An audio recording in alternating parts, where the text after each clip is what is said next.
My name is Samantha.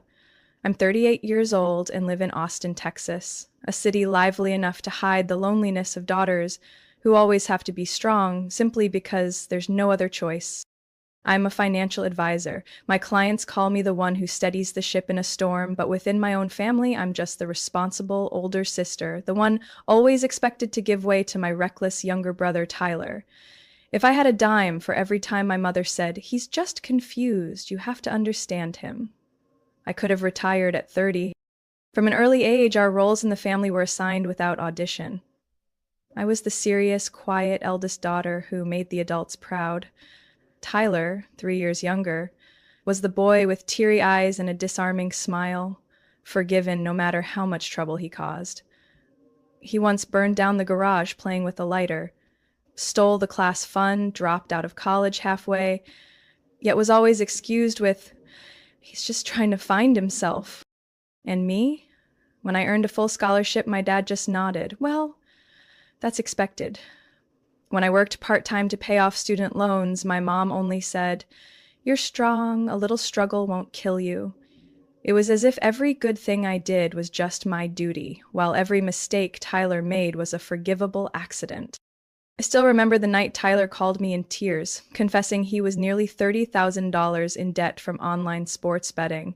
I remember my mom's heavy sigh when I said I couldn't lend him money. "You work in finance? Can't you help him just a little?" she said, her voice cracking as if I were heartless for letting my brother drown. And Tyler? He coolly texted me his bank account info without even a thank you. Caught in that cycle of emotional exhaustion, the only person who ever truly saw me, listened to me, and believed in me was my grandmother, Margaret. That tiny woman once ran a furniture manufacturing company solo for 20 years after her husband passed. No one expected a 50-year-old widow to revive the family business, especially in a time when ambitious women were still considered too much. But she did, and she did it well. Grandma Margaret didn't speak often, but when she did, her words stuck. I'll never forget the summer I was 15 when I skipped camp to help her audit some ledgers. She didn't smile or praise me. She simply said, "You've got the mind for big things. More importantly, you're not afraid of responsibility. That's what the world needs." From then on, I spent every summer at her workshop. While my parents and Tyler went on vacations, baseball games, and family reunions, I sat in Grandma's dusty old office learning how to read balance sheets, how to ask the right questions, and how to hold my ground even when others called it stubbornness. She taught me that financial independence is the first, and maybe only, kind of freedom a woman should fiercely protect. When I turned 18, she gave me a gift I've never forgotten, an investment account in my name, seeded with exactly $3,500. I had helped her tally that summer. "You earned it, so you'll know how to grow it," she said. And I did. I used it to launch my journey, earning a degree in finance, then an MBA, and later my investment advisor certification. While Tyler bounced from one community college to another and burned through cash on startup ideas without even a business plan, I worked my way up to partner at the third largest financial consulting firm in Austin. But success isn't a thick enough shield to protect you from the knives that come from behind, especially when those knives are held by the ones you love. I don't know exactly when my parents started seeing me as an ATM. Maybe it was when I bought my first house or when I finished paying off my student loans. But I knew that vision had solidified into an ugly truth the day I received the news of Grandma Margaret's passing, and that her entire estate was about to fall into the very hands she once warned me never to trust. Margaret passed away on a March morning, when late-season snow still dusted the edges of the roads. I was in San Antonio giving a talk at an investment conference when my phone buzzed. The voice on the other end, her attending doctor, softened the moment I confirmed who I was. She passed at 6:13 a.m. in her sleep, no pain. I froze in the corridor of a five-star hotel as if someone had just punched me in the chest. I returned to Austin in silence. The red brick house where she'd lived alone for nearly 30 years felt colder than ever. The old photo frame still sat neatly on the fireplace mantel. Me in my graduation gown, her arm around my shoulder. Her smile tilted like she already knew I'd go farther than she ever dared to dream. The funeral was simple, with only around 20 close friends and family. Tyler showed up nearly an hour late, blaming traffic, wearing a brand new leather jacket. My parents, Carl and Linda, sat in the front row, trying to appear sorrowful, though my mother kept glancing at the family lawyer. The will reading was held 4 days later in her third-floor office on Congress Avenue. The lawyer, Raymond Knox, a longtime friend of Margaret's, was bald, wore a turtleneck, and had a calm but razor-sharp presence. Once we were seated, he said gently, "This will was last updated 6 months before Margaret passed. She instructed me to ensure every word remained exactly as she wrote it." My father nodded. My mother gave a tight smile. Tyler yawned. And then Raymond began. "Margaret left me, and only me, the core of her estate, the historic house near Lake Travis, the family heirloom jewelry collection, and an investment portfolio with a market value close to $2.1 million. That inheritance came with 3 conditions. The house could never be sold and must be preserved as a family landmark. The investment portfolio was to fund a nonprofit scholarship in her name, and the jewelry was mine to keep, as she wrote, to remember that the women in this family have never bowed. Tyler received a trust of $25,000, restricted for educational use or to start a legally registered business. The trustee in charge? Me. My parents were left a 2008 Cadillac, one Margaret hadn't driven in 4 years, along with a few antique ceramic pieces and a set of philosophy books she read in her youth. No one in the room said a word. I didn't smile, but I felt my heart pound with a steady rhythm, as if she had placed her hand on my shoulder from somewhere beyond, whispering, "You did it." My mother was the first to break the silence. "There must be some mistake. Margaret would never abandon her son like this." Raymond didn't respond. He simply flipped to the next page. She wrote clearly, "Carl and Linda are people I love, but I do not trust them to preserve what I've built. I have seen them indulge their son to the point of destroying him." Tyler's face turned crimson. "What? That old woman couldn't—" Raymond read on, never looking up. "As for Tyler, if he truly wants to change, he'll need to learn how to work with responsibility and understand that no one is obligated to pay for his laziness."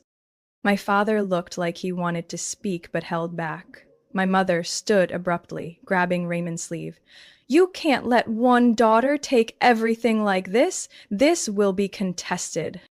Raymond gently removed her hand. "This is a legally binding will, signed by 3 witnesses and notarized. You're absolutely free to hire counsel to contest it. But I advise you to think carefully, because I also have a voice recording of Margaret explaining every single decision in her own words."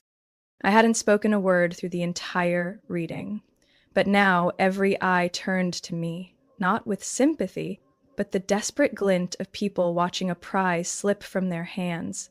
I looked directly at my mother and said calmly, "She already knew, and she believed I'd protect what mattered most to her." Tyler mumbled something under his breath.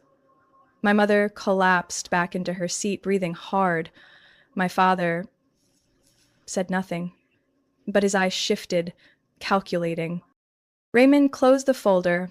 "That concludes today's session. Further details will be distributed to relevant parties. And remember, what matters isn't what she left behind, but why she chose to leave it that way." I walked out of that office with a strange clarity. Not joy, not grief, just certainty.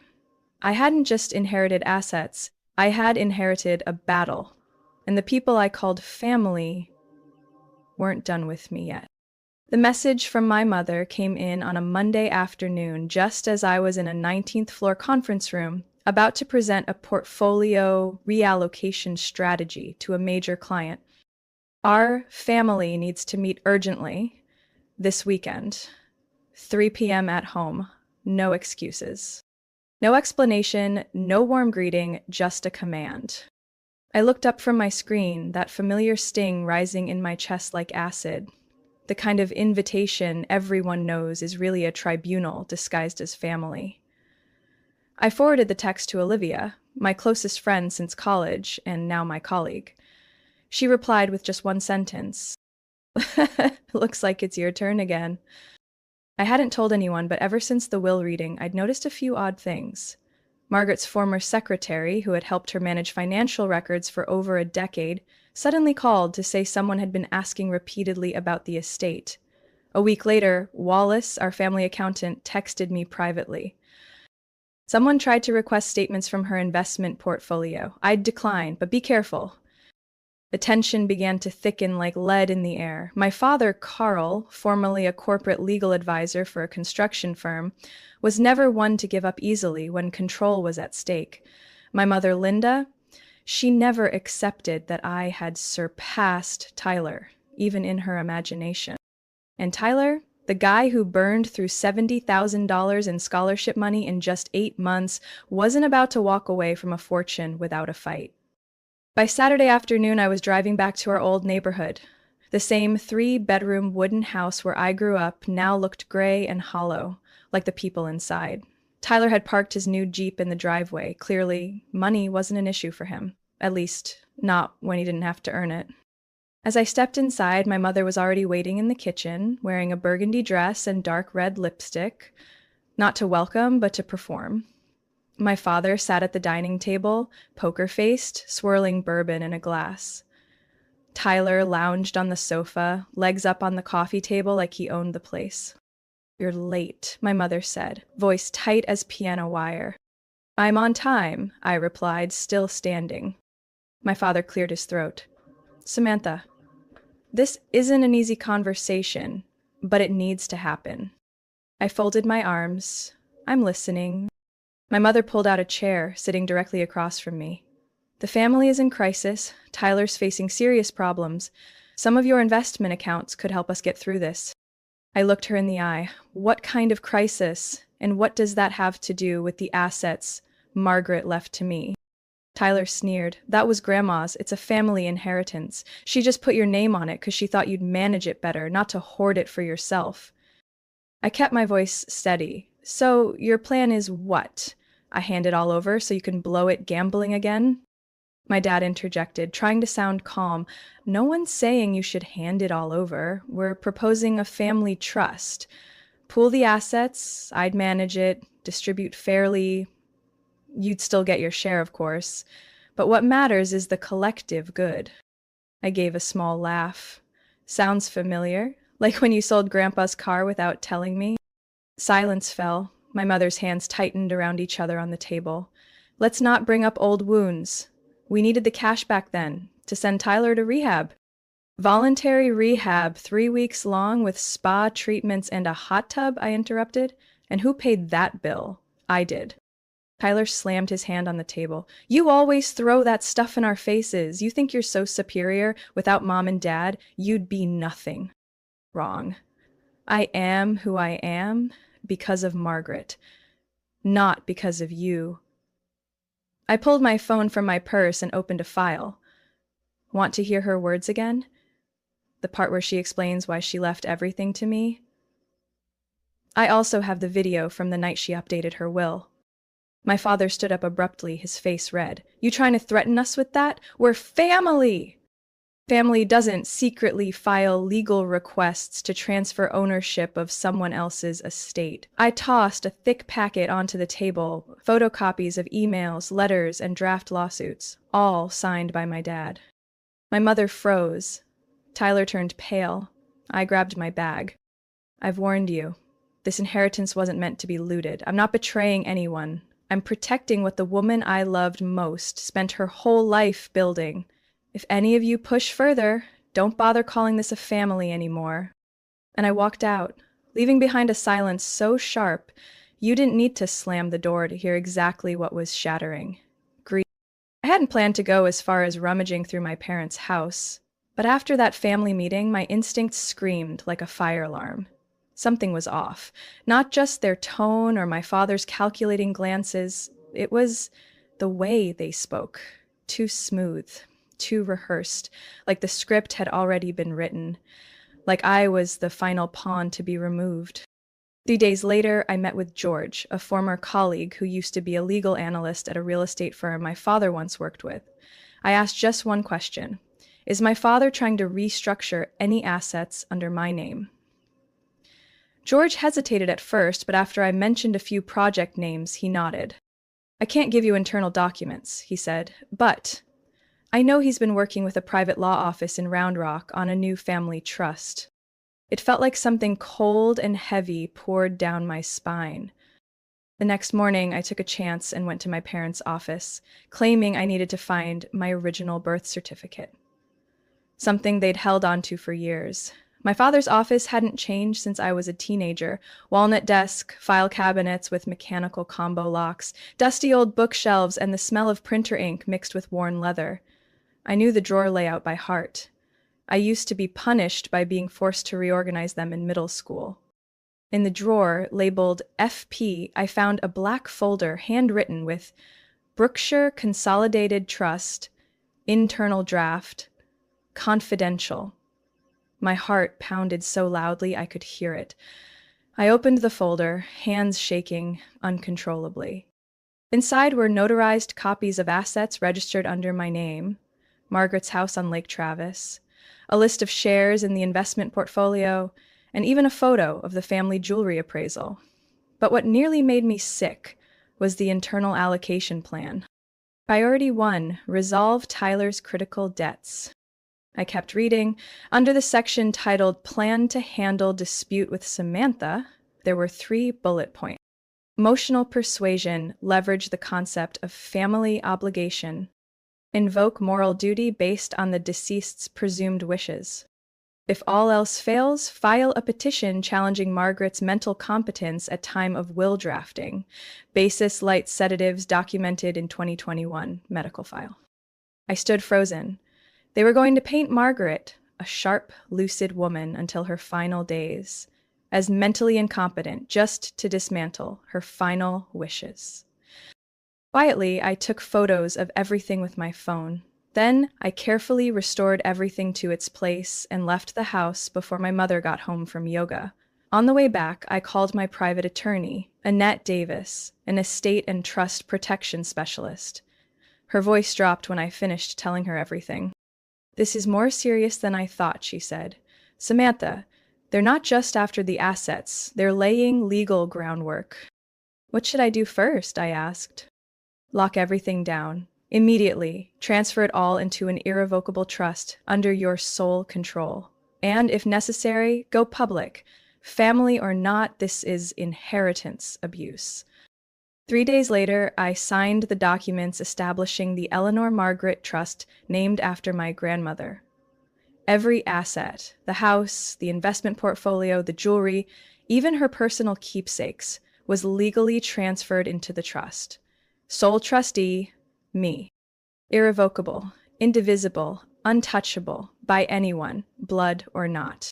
That night, I got a message from my mother. Samantha, what have you done? We were just trying to help Tyler. You could have shared a little. It's family. Don't take things so far.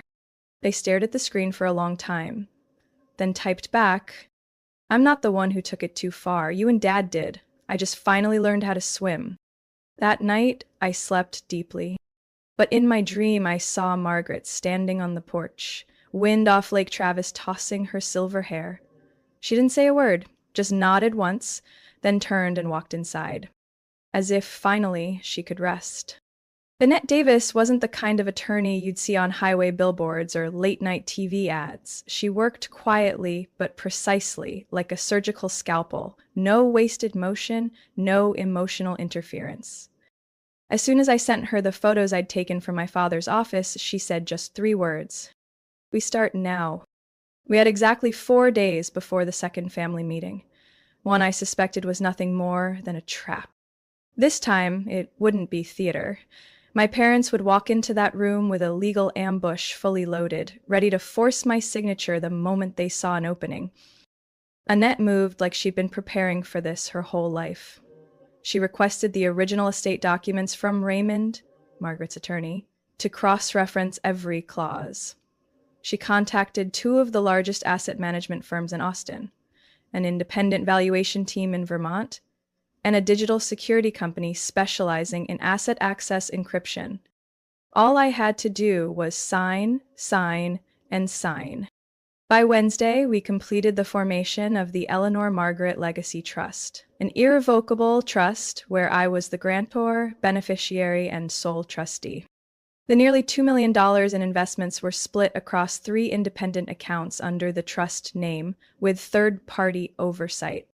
In the Lake Travis house was reclassified as a personal cultural asset in tax filings, marked with a condition, cannot be sold or mortgaged in any form for the next 25 years. The jewelry collection, 47 pieces, some dating back to 1893, was deposited in a private bank vault in downtown Austin, registered with a unique code only I possessed. Friday afternoon, Annette and I met with Raymond at his office.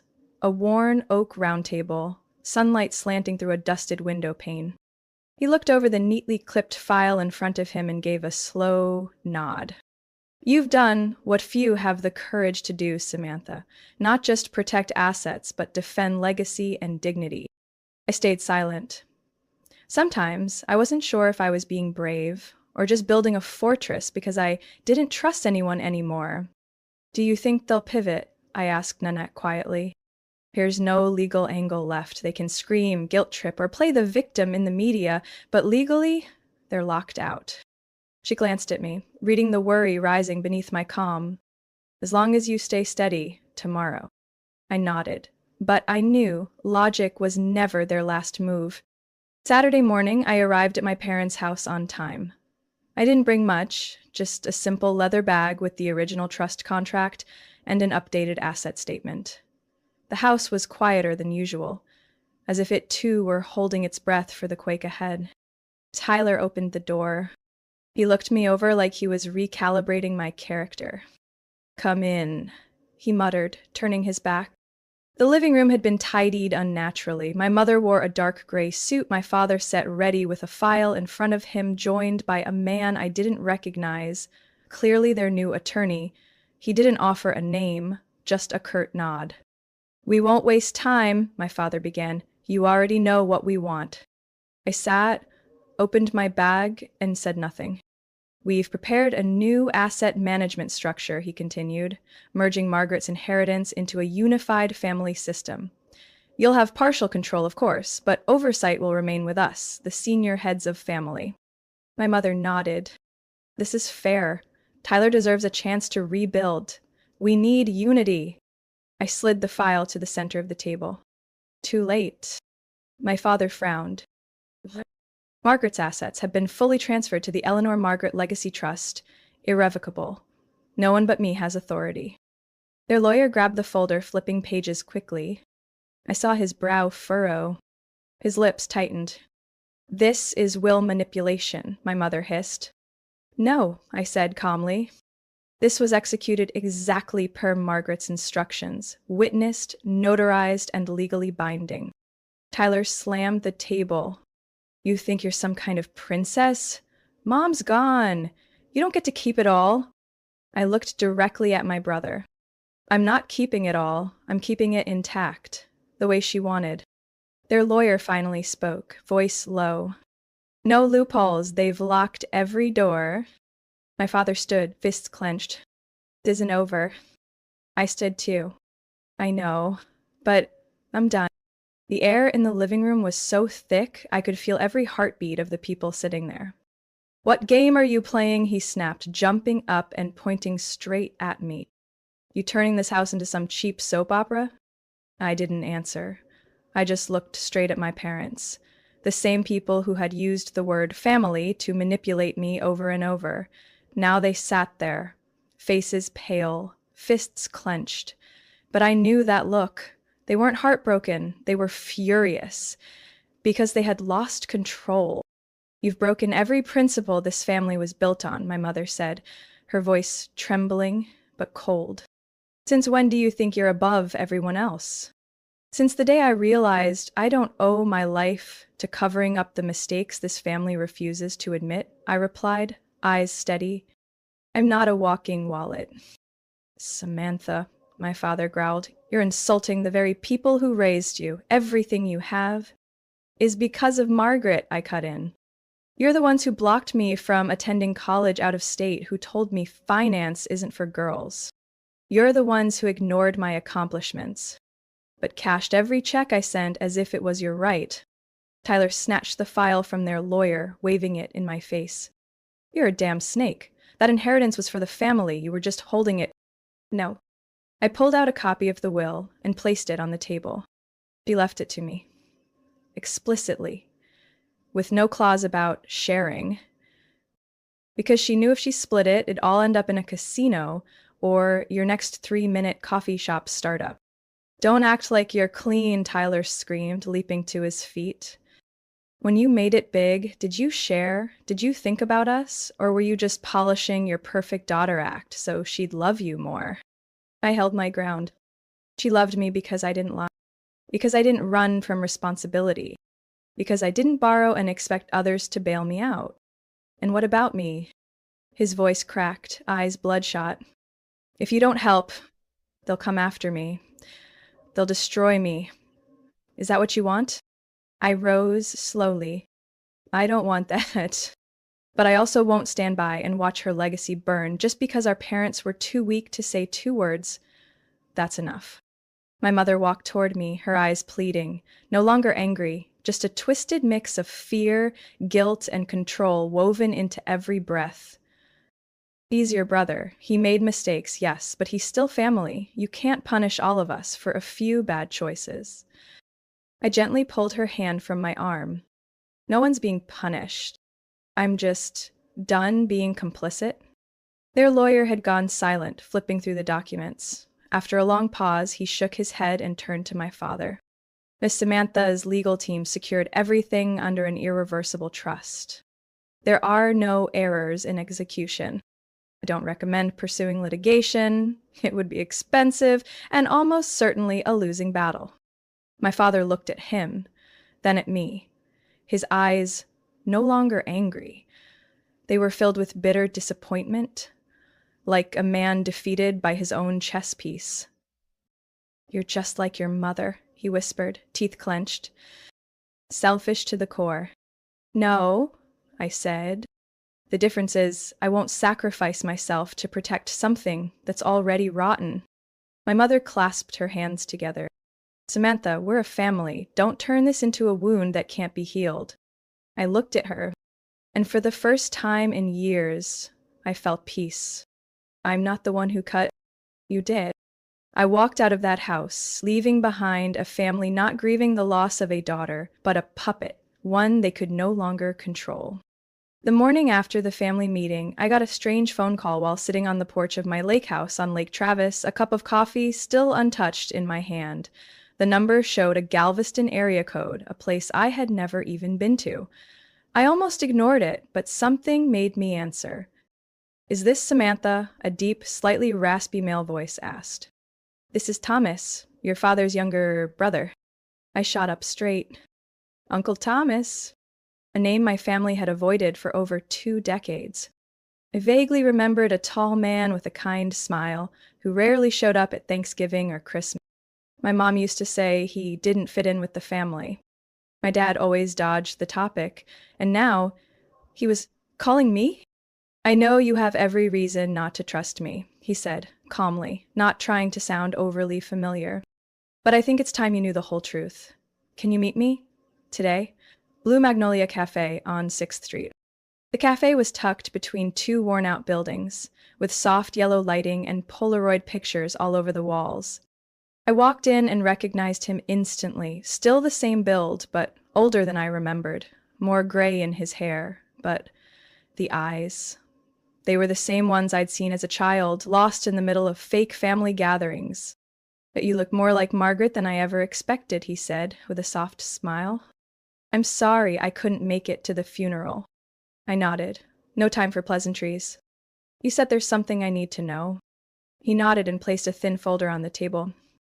Your family went bankrupt 4 years ago. They have nothing left. Everything you've seen, the cars, the house, the clothes, the vacations, has been funded by debt, credit cards, and advance mortgage draws. My face flushed. Are you sure? I'm sure, Uncle Thomas said, pushing the file toward me. I've got copies of the mortgage documents, bank statements, and credit reports from someone I trust in the industry. Even the house you grew up in. It's been refinanced twice. The last time was to cover an $80,000 debt Tyler racked up. I flipped through the folder, the numbers blurred together. Balances below minimums, credit card debts in the hundreds of thousands, and the worst of all, a loan from a non-traditional lender charging triple the federal interest limit. I looked at him. Who did they borrow from? He looked straight into my eyes. I got of Brentwell. I nearly dropped my coffee. Brentwell wasn't unfamiliar to anyone who worked in finance in Texas. It wasn't a bank. It was a group, a front for loan sharks, debt collectors, and in some cases, forced asset seizures when borrowers couldn't pay up.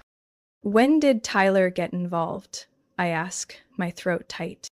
When he opened that lounge downtown Austin. Your parents believed in his business plan and pulled out their entire retirement savings to invest? When the bar started losing money, Tyler panicked, took out high-interest loans to cover payroll and keep the place running, then borrowed again to pay off the first loans. It spiraled from there. I sat in silence. Margaret knew some of it, he continued. But she didn't tell you everything. She didn't want to worry you. Still, she knew that if she passed away without taking action, everything she left behind would be dragged down with them. It all made sense now. The pieces I had tried to put together, little red flags, gut feelings, finally clicked. My parents weren't just greedy, they were desperate. So their goal wasn't just to save Tyler, I muttered, was to save themselves. Uncle Thomas nodded. They need you to agree to move the assets into their name so they can remortgage or sell to pay off the others. If you don't, Brentwell won't sit back quietly. Don't be surprised if you start getting followed or pressured indirectly. I stared at him, trying to suppress the fear rising in me. You say this like you've seen it happen. He looked away, eyes darkening. I lost almost everything once because I believed family comes first. But family doesn't mean sinking with someone else's mistakes. I clenched my fists. I won't let them steal what Margaret tried to protect. He gave a faint smile. Then you'll need to stay a step ahead. Not just legally, you need to prepare for what they'll do when Plan A fails. I nodded, every nerve in my body fully awake. The second meeting was held right at my lake house on Lake Travis on a drizzly Sunday afternoon. This time, I was the one who sent the invitations. No longer was it a script they wrote to manipulate me. This time, I was the one writing the script, and the rules were mine. I arranged a long walnut table in the middle of the living room, the brass pendant light casting a soft reflection off the polished surface. To my right sat Annette, my lawyer, calm and precise like a Swiss watch. To my left was Uncle Thomas, quiet but steady, like the last pillar in this family I could still trust. My parents arrived together, striding into the house as if they hadn't been shut down in the previous meeting. My mother wore a long beige wool coat, her face bare, seemingly to send a message that she no longer cared about appearances. My father wore new glasses, holding a leather briefcase, probably still clinging to hope for a deal. Tyler came last, hoodie up, dark circles under his eyes, carrying the air of someone just waiting for comfort.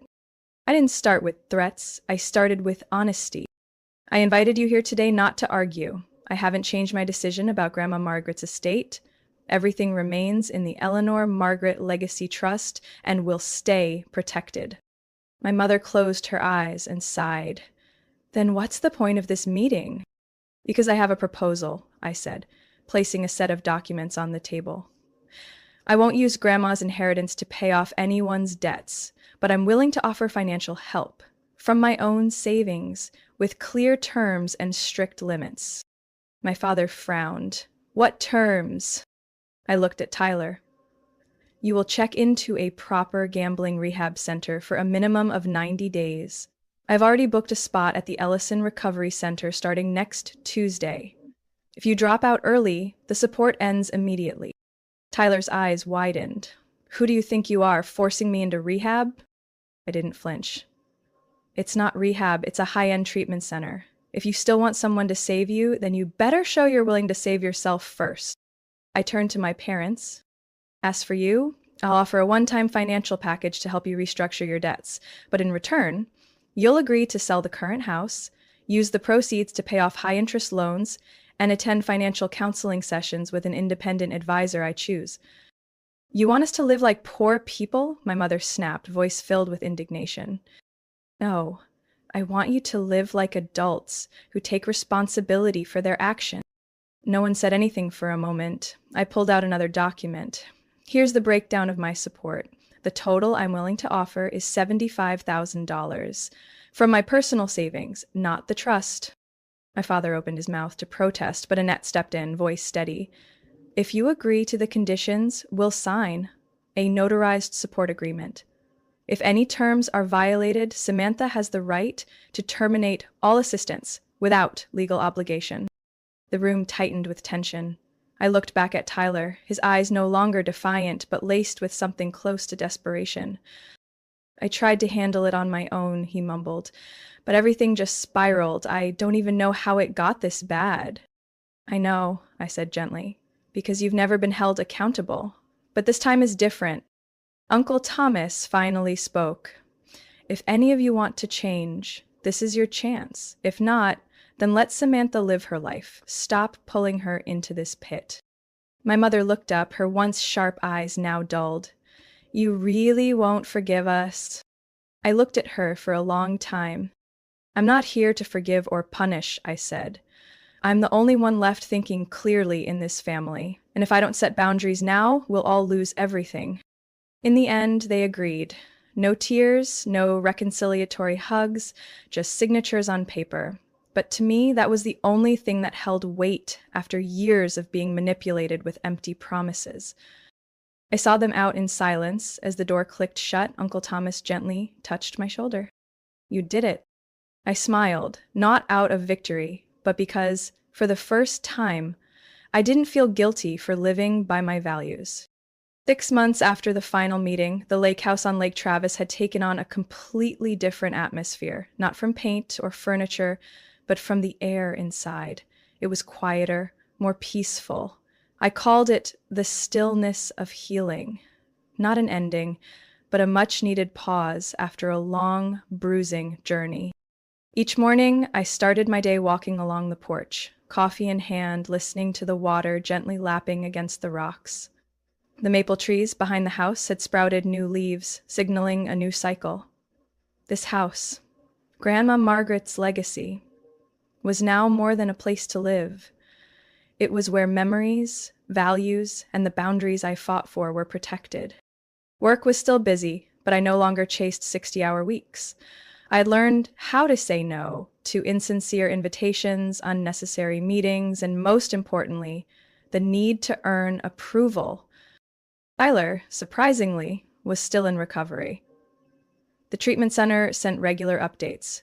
They said he attended therapy sessions consistently, avoided denial, and didn't dodge responsibility. After 3 months in residential care, he transitioned to outpatient treatment and now worked as a peer coach in a rehabilitation class. I hadn't seen him since the agreement was signed, but last week I received a handwritten postcard. I'm not asking for forgiveness. I'm just trying not to be the kind of person who needs it anymore. My parents had also changed, though more slowly than I'd hoped. They sold the old house and moved into a smaller apartment near Walnut Creek Park. My father, Carl, worked part-time at a small law firm handling basic cases. My mother had joined a community financial counseling group, something she once called a job for failures. We didn't call every week, but we weren't in a Cold War either. We exchanged cards during holidays, checked in politely about health, and sometimes I received photos of them taking walks together. Every time I saw those, I thought sometimes change doesn't have to be dramatic, just quiet, but real. One May afternoon, I cleaned out the west storage room of the house, the one where Grandma Margaret kept old papers, antique books, and family keepsakes. Among the yellowed letters, I found a small tin box with a faded silver sticker on the lid. Samantha, open when you're ready.